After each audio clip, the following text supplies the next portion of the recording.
Alright guys, TacticalRab back again today. Hope you're all doing well and enjoying your day so far. Well, things may be looking up with the 12th CDL spot potentially just around the corner. The pros aren't too happy with how these early Vanguard tournaments are being handled by the CDL, but Scump reckons the return to LAN could be coming relatively soon. Very much intrigued to your thoughts in the comment section below. If you enjoyed the video, hit the like button. It's the best thing you can do. Tell this channel to new people. Please consider subscribing as well if you have not yet already. Firstly, this from Austin O'Brien I thought was kind of crazy, frankly. But I mean, honestly, it's expected at this point with Activision, it seems. I'm gutted right now. My friends in Quality Assurance and Raven were promised for months that Activision was working towards a pay restructure to increase their wages. Instead of that, one by one, they get let go. Now, we've really seen this the last couple of years of Activision Blizzard, that for whatever reason, they just let go of a load of their employees. I'm pretty sure in 2020, they made a load of money, like the most money they ever made, and they let go a load of their employees. And just kind of crazy. Like, obviously, this isn't necessarily directly related to competitive Call of Duty, but just this kind of overarching feeling that a lot of the guys that are working for Activision in the studios don't necessarily have too much job security. They're getting rid of a lot of the guys that are working for them in various topics. Like, it just can't be a good thing for Call of Duty in general, really. And of course, competitive Call of Duty as a subset of that, right? If they don't really have enough people, right, to cover the main stuff that they're doing, then how much attention is competitive Call of Duty going to get? Probably not all that much. But this is the attention it does get yesterday in terms of challenges updates. Now, this is it's been pretty controversial, right? Because this is not just related to amateur players, but also certainly to the pro teams as well. Because you guys may remember last year, there was a scouting series that went on in December last year that, it was definitely controversial whether it was actually a good idea or not. Because eventually it was a few days of scrims pretty much where the teams got to draft, like pro teams, like each pro team sent like their coach or their analyst or something to go and get involved in this. And they would like draft a team and then they would have their squad match up against another team and they would just kind of watch their team and then look at these guys and think, okay, which one of these guys is pretty good? Maybe we'll pick him up as our substitute, right? And to be fair, looking at that really last season, guys like Standy, like some of the guys that actually got picked up for the league were spotted in that scouting series and people said, okay, this guy's pretty good. Like he may be a potentially good target to pick up on a substitute bench. And I really think that a lot of teams were probably thinking something similar this year. They were like, okay, let's just wait for the scouting series. That's when we'll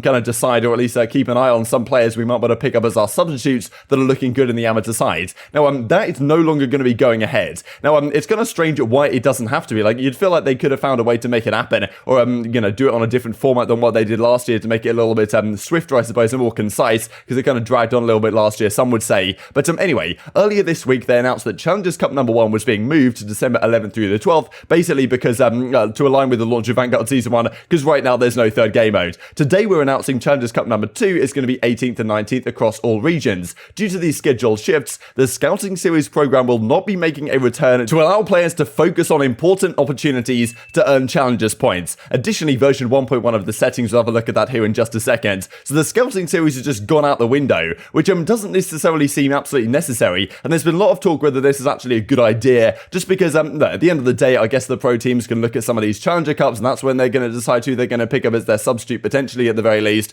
But just getting rid of the Scouting Series entirely definitely seems to reduce some of the opportunities for some of these guys to get chances elsewhere. And just another example, it seems, of detracting from things rather than actually adding on to them. And Doug Sensor Martin, this is his opinion, highly disagree with this decision. Simply remove Cup number 1 and continue the schedule as planned with the Scouting Series. It's a necessary piece of content that the community needs. I think people generally enjoyed it last year, or at least enjoy keeping up with it. This is cutting corners and overcomplicating a simple schedule, says Sensor. He's not happy with it, cutting corners, he reckons, which is not really too much of a surprise at this point. This also from Austin, right? I don't love the cup starting in December with no anti-cheat. That's the thing, no anti-cheats arriving yet. Like as Arcitys says, it's just the fact that they know it's going to be 1 to 2 tourneys with Christmas and New Year. Might as well make everything after, right? Arcitys is saying, look, just have the Scouting Series as it was, push these tournaments back after Christmas, when hopefully this actual anti-cheat is in the game, because it's coming to Warzone kind of soon. Whether it comes to multiplayer kind of soon, we don't know. But just a lot of problems really maybe with this mindset here. At least, some of the pro players aren't particularly happy about it. Now, one thing that has at least been a positive is competitive settings update that the CDL do come out with. So definitely some of the GAs that right now have kind of been in place, that there's been some talk in some of these tournament finals whether they should be obeyed, these gentlemen's agreements, or whether they should not be. Now they are officially restricted in the rule set. Damage mags, lengthened, vital and frenzy, recoil booster, they are all gone. So probably about time, frankly. So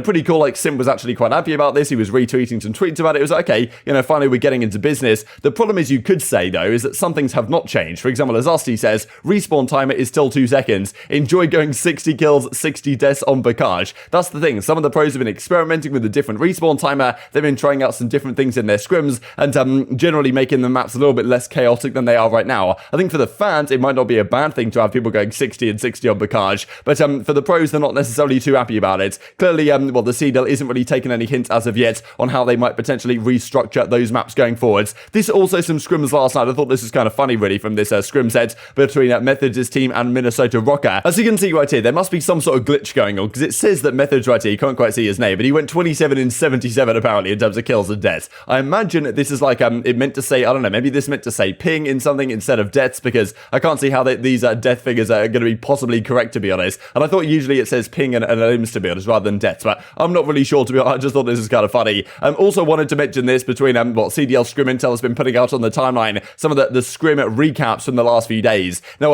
some of these are quite remarkable. The Paris one is not pretty, and to be fair, like a lot of the times when they do scrim, it's up against the better teams that happen to be streaming, and therefore, like, it doesn't necessarily look too pretty for them. But yeah, just wanted to point this out because it's not exactly great. 1-3 against New York, 0-4 against Ultra, 0-4 against FaZe, 1-5 against OpTic, 0-5 against FaZe. Oh, well, you know, 1-3 against OpTic, and then 1-7 against OpTic. So their overall record is not great right now, probably as you might expect. I mean, you guys might remember this one, the 250-24 that happened right at the start of the game. That wasn't particularly pretty. That's how it's looking for them right now. The OpTic scrim spreadsheet as well. There's so many in here, honestly. Like, great job to the CDL Scrim Intel putting this all together. But of course, they scrim a lot of their matches. But I guess I'll just scroll through for you guys if you just want to kind of get a flavor of this map count here on the right-hand side. But I do wonder how long these teams are still going to be streaming their practice for. We believe it's probably going to be for quite some time. But I know that Scump and the OpTic guys have talked about when they're going to turn their streams off. And, well, not turn the streams off necessarily, but when they're not going to be showing their scrims anymore and their practice. Like, it's something they have definitely done in the past, usually towards the end of the year. They might think it's a decent idea just to cut it off relatively early this time around, and maybe that'll help them, I guess, focus on their scrims and stuff like this. But it's definitely enjoyable to look at and keep up with exactly what's going on here. And also this from Scump, he says last night, out for the Italian, so, Hitch says in reply, double date New Year's, see you at LAN, he says. So it's difficult to decipher exactly what Scump is referring to here, and it's also tough to say exactly how much Scump knows about the format of the upcoming season. Last year, in about mid to late January, like, I don't know when it was, 20th or something like that, we had the kickoff event. It was the CDL, I think they just called it the kickoff or something, and it was just an online tournament, of course, given the situation that was going on at the time, and all the teams got to play like 2 matches on the weekend. They didn't mean anything, but it was just a nice little kickoff into Call of Duty Black Ops Cold War. Now, will we get that this year again? Hopefully we get something like it. I hope they at least have some sort of kickoff event before we get at the league. We imagine it's going to start probably sometime in early February, at least if it's a similar schedule to what we saw last year. Now, of course, as I say, there's a kickoff event in January. Their release was last year, and as Scump's maybe suggesting here, could there be, just talking about New Year's, see you at LAN, like, is there going to be something going on in January in terms of a LAN environment? That would make a lot of sense, right? We've seen a load of different events happen the last several weeks, not just in Call of Duty, but outside Call of Duty as well. There's the Rally event going on in the Halo side in December. They're doing a proper LAN for that one. You'd imagine the CDL can put on a pretty good launch LAN, just like they did at the Minnesota kind of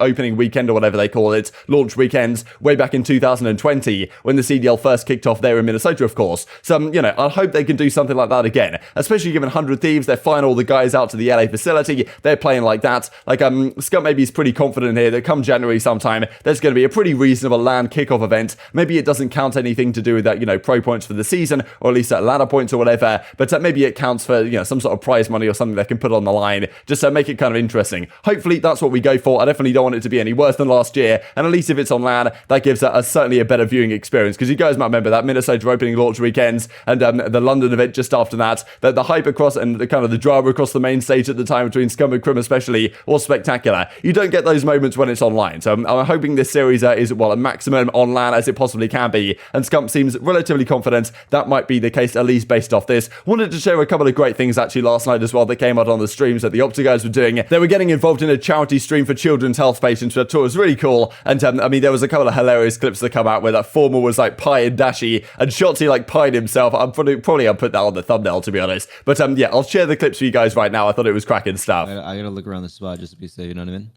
Dude, the ravines are so much deeper now. Just do it. Oh, that sucks. That's. Wait, Brandon is getting pied right now. Sorry. Pied in the sky by who? What was that? That's so. I don't know who's That's so pieing weird up. of you. It's a good clip. Yeah, it's a great clip. It's a great. 3, 2. All right, guys, it's 8:58. Let's finish watching this. I'm gonna disconnect from here. Let's finish watching this, and let's see how it goes. Let's see this young man do his thing. Why is my camera not working on this? He did it. Yo, I can't even see right now. Oh.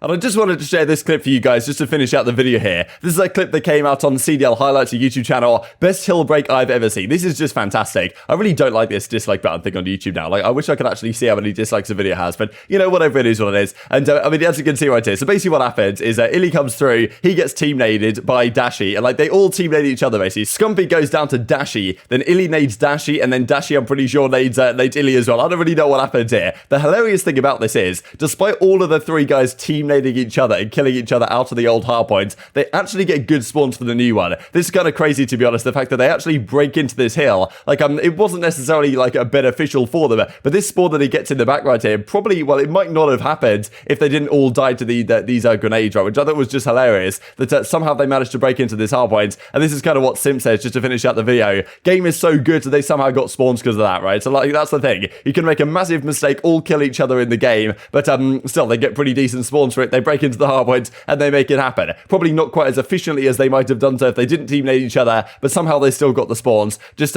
crazy stuff really with Vanguard every single day at this point. But very much intriguing your thoughts on all this stuff in the comment section below. Hope you guys enjoyed the video. If you did enjoy it, hitting that like button tells the YouTube gods this is a good video, and I was like, you should see it as well. And I've grown the competitive Call of Duty community. Thank you as always, take care, and I will see you next time.